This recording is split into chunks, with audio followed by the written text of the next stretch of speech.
On s'en va à Bordeaux avec Fronsac 2010 Chartier. Il faut savoir que Fronsac est dans le Libournais. Le Libournais, c'est Saint-Émilion-Pomerol, deux appellations très connues mondialement.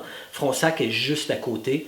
Alors, moins connu, mais vraiment des super aubaines à faire à Fronsac et à Canon-Fronsac. Pas seulement mon vin, mais il y a vraiment des belles aubaines à faire. Donc, ici, c'est le royaume du Merlot. C'est pour ça qu'on l'a écrit sur l'étiquette en plus.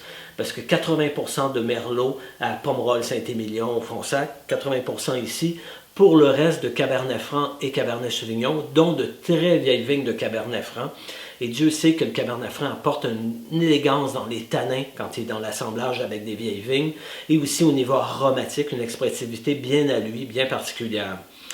J'élabore le vin avec Pascal Châtenay, donc sélection, élevage, mise en bouteille de A à Z. Pascal Châtenay est l'œnologue des vins chartiers, que ce soit en Italie, en France et en Espagne.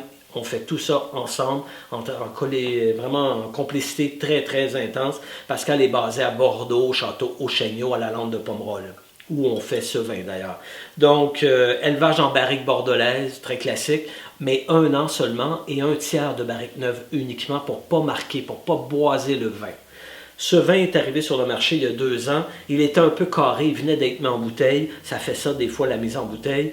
Depuis le mois de mai 2015, il a trouvé vraiment son apogée. Il a gagné en texture, en velouté, en expressivité.